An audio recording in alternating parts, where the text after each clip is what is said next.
welcome back to another episode of our Money Magnet podcast.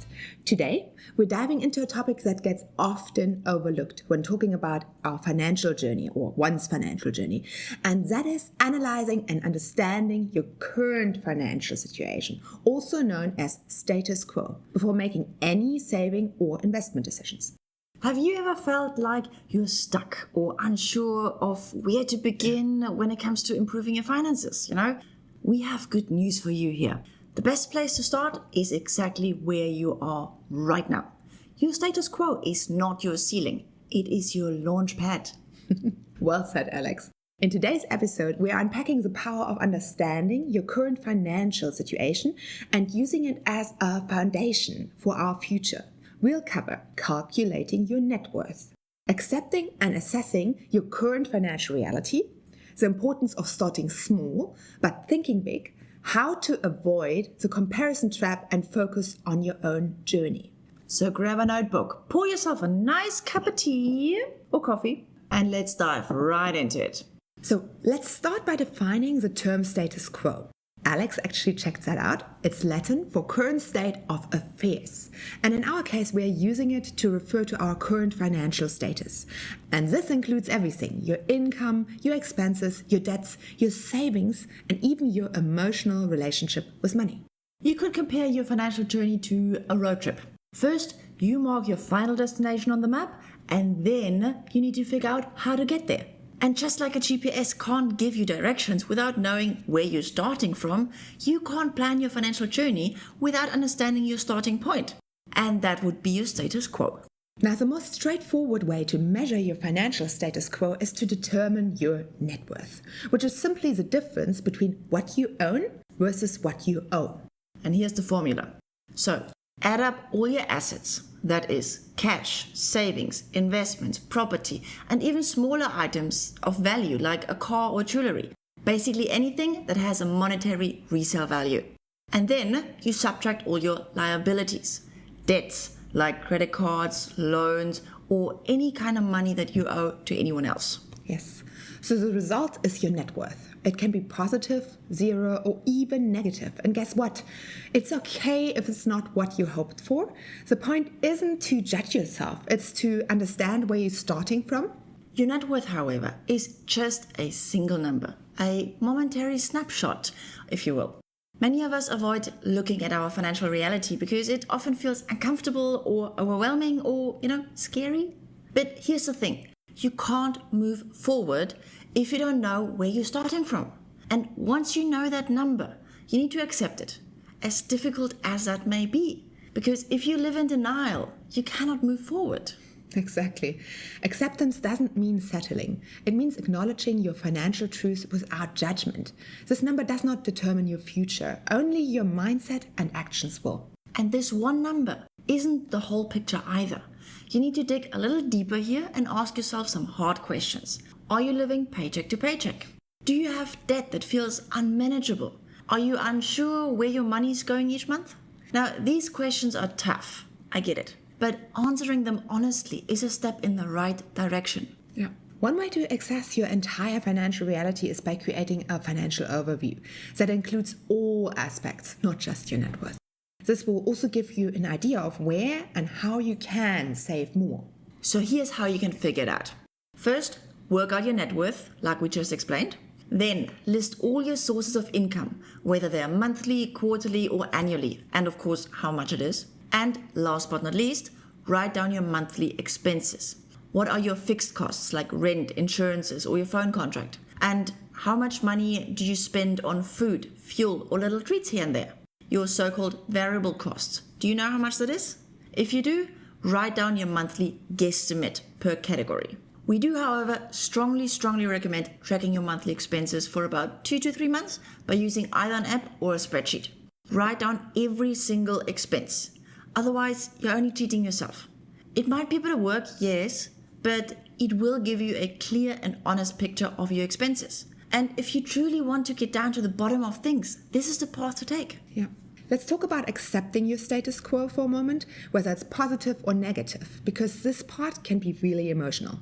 For the longest time, I avoided sitting down and taking a close look at my finances because I was terrified.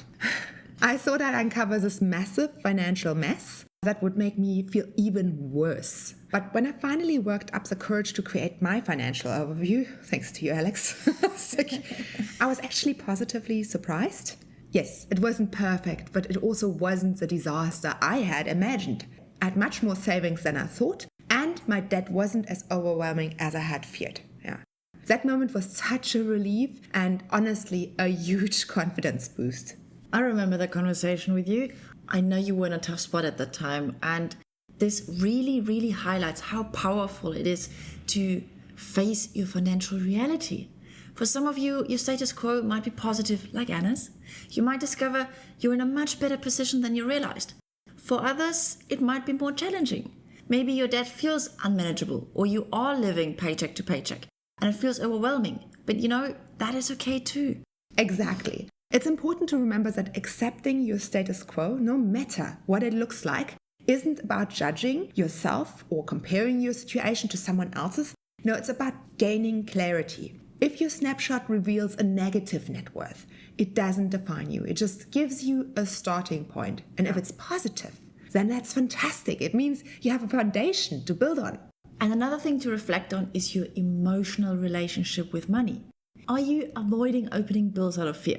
Do you feel guilty when you treat yourself? Have you ever hidden a purchase from someone you love? Yeah, been there. Mm-hmm. Well, these feelings play a huge role in how you manage your finances. When I was a student, I had a part-time job, but didn't make a lot of money, and I was still financially dependent on my father, who paid maintenance. And this money was supposed to cover rent and food, and my own money was for everything else, like transport or the occasional treat. But often he wouldn't, pay on time, and I had to use my own money for food. And I so often feared just checking my bank balance or drawing money from an ATM, because there was a good chance that there is very little to no money in my account. And if there were other people, that would have been embarrassing. But, as soon as I got my own first proper job and my own salary after my studies, I created a financial overview and a monthly budget. And once I faced those numbers, I felt a sense of control. I knew how much I made, I knew how much I could spend, and that feeling of control was fantastic. I love it. That's such a key point, Alex. When you take time to create your financial overview, try to keep in mind it's not just about the numbers. It's about the emotions too. In fact, your emotions are probably what is holding you back right now. Your overview doesn't have to be perfect, so don't worry if you miss a few expenses or forget something. It's actually just important that you start. You cannot change what you don't understand. So this is your very first step. And remember, money magnets, the goal isn't to beat yourself up over the past. No, it is to empower yourself for the future. Whether your status quo is better or worse than expected, it is simply information. Information that you can use to make smarter decisions and build the financial future that you and only you want. So once you have your financial overview, the next step is to start small but think big. Financial progress doesn't happen overnight, and that's perfectly okay. The key is to focus on small, consistent actions that build momentum towards something greater. Think of it like planting a garden. You don't wake up to a lush forest the day after you planted a seed. No. But with care, patience, and regular nurturing and trimming, those seeds eventually grow into something extraordinary. Your finances work exactly the same way. Each small action you take today creates the foundation for the future you dream of. And here's the thing, those dreams don't have to stay abstract. Let's make it real. Imagine a big, emotionally charged goal that gets your heart racing. Maybe it's making sure that your kids can go to university without worrying about student loans, or taking your parents on a once-in-a-lifetime holiday to say thank you for all they've done for you. Maybe it's retiring early so you can spend more time with your family, or starting your own business or charity organization.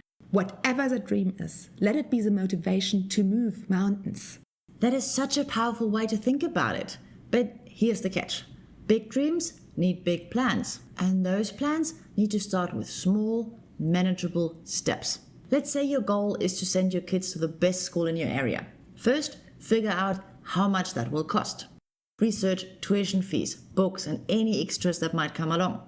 Now, once you got that number, projected into the future for the entire 12 years of schooling. And once you have that final amount, break it down. How much would you need to save every year, every month, or even every week to make it happen? Let's talk about an example. If the total cost of a great education for your child is 2 million rand, that might feel a little overwhelming at first. Actually, it will definitely feel overwhelming. 2 million is a lot of money. Yeah. But when you break it down, it's about 11,000 a month for 15 years. Suddenly it feels more achievable. Definitely more achievable than 2 million in a go. And if 11,000 still feels like too much right now, you can start small. You could start saving 5,000 a month and build from there as your financial situation improves. Starting small doesn't mean thinking small though. Even saving $200 a week can snowball into something meaningful over time. And beyond the numbers, each small step reinforces the habit of saving, planning, and staying committed to your goals. Yeah. So it's more about consistency. Progress doesn't always feel dramatic, but when you stay on course, the small wins start adding up. And having that big goal, whether it's education, travel, financial independence, or something else, it will keep you motivated when it feels like nothing is happening. And trust us, that does happen. It does. But there's stuff happening.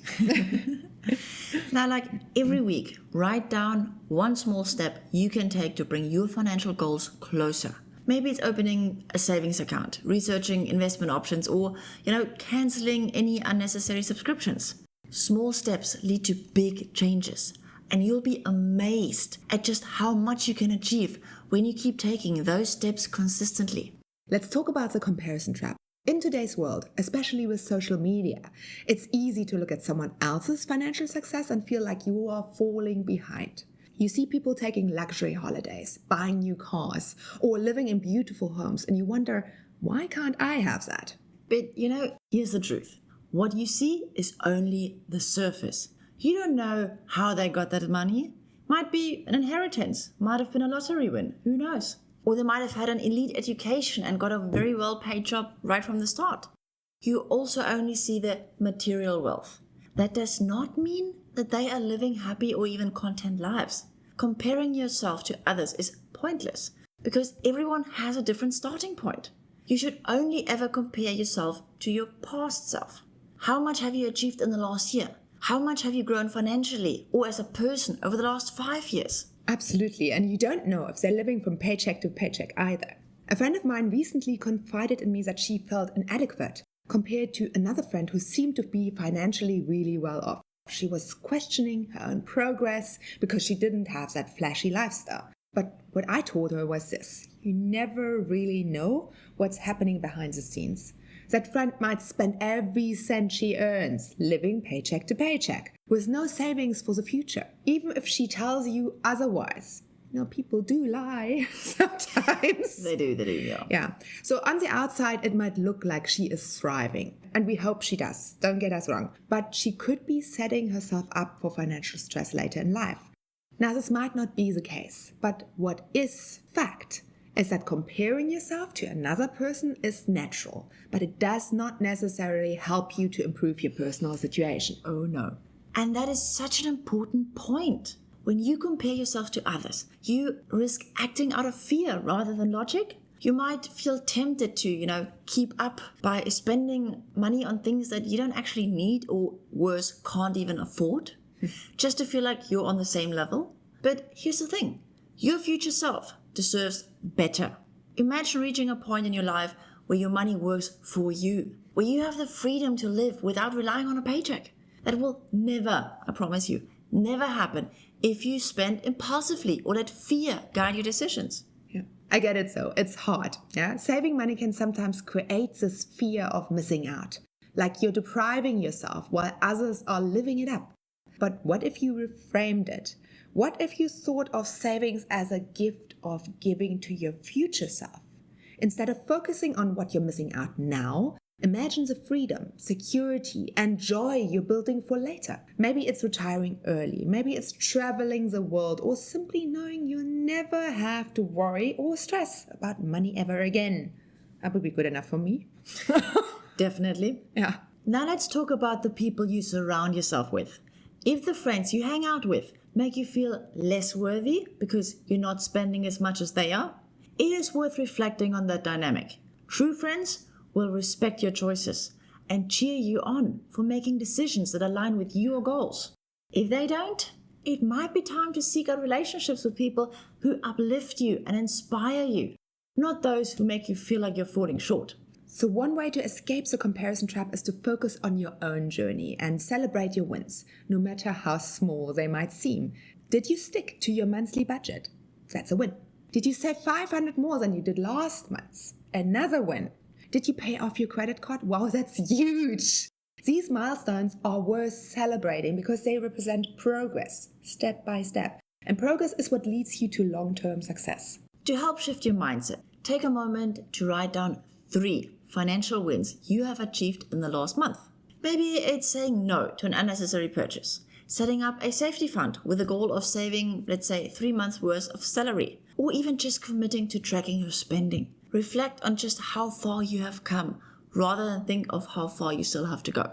And remember, every journey is different. The only comparison that matters is between where you were yesterday and where you are today. So just stay focused on your own path, and you'll be amazed on how much progress you can make when you stop letting comparison hold you back. Now, before we wrap up for today, let's dive a little deeper into the importance of mindset. Viewing your status quo as a starting point requires a fundamental shift in how you think about your finances.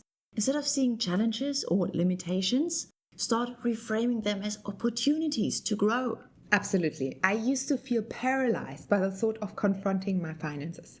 For years, I avoided it because I assumed it would be a disaster, and that fear kept me stuck.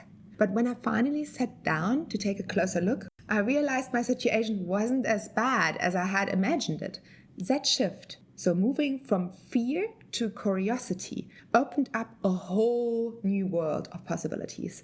I started seeing my finances as something I could control and improve, not as a looming problem for future Anna. I started to believe I can do this.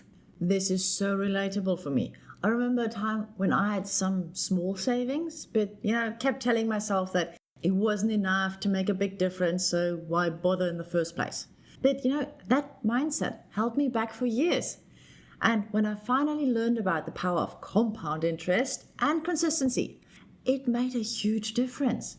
When I shifted my perspective, I realized that even small steps, like adding just a little bit to that savings account every month, a little bit more every month, could create momentum. And for those of you dealing with that, let's reframe that too. Instead of thinking, I'll never get out of this, see it as an opportunity to build discipline and resilience. Paying off debt is a powerful skill. It teaches you how to prioritize, budget, and focus on the long game. It's not just about the numbers, it's about developing habits that will serve you for the rest of your life. Just imagine how much more you can save once you actually paid off your debt. Let's say you pay 10 grand every month, and now you can use that 10 grand on something else after you paid off the debt. A great way to reinforce a opportunity-focused mindset is with a mantra. Here's one for you. Where I am today is just the beginning. My financial future is in my hands. Say it out loud whenever you feel discouraged or stuck. Where I am today is just the beginning. My financial future is in my hands. It is a reminder that every decision you make today, no matter how small, has the power to shape your future. And let's tie this back to your big goals. Think about something that truly motivates you. Whatever it is, let that goal inspire you to take the actions that you need to take. It's important that this goal is an emotional one, and achieving it would make you beyond happy. I mean, that's why we always talk about kids as motivation, because if you are a mom, guess what? You really want your kids to thrive. One of the most powerful mindset shifts is realizing that you are in control. You don't have to wait for a pay raise, a lottery win, or, a miracle. Your financial future is built on the choices you make today. And when you start seeing every small action as a step forward towards that bigger vision, it becomes so much more meaningful. And if you feel overwhelmed, you just start small. So one step in front of the other. Yeah, starting is, as we said, much more important than anything else. So write down your big goal and break it down into manageable pieces. Suddenly, it feels achievable. And don't forget to celebrate your progress along the way as well. The fact that you're listening to this episode means you are already taking steps to change how you approach your finances. That's really worth celebrating. So take a deep breath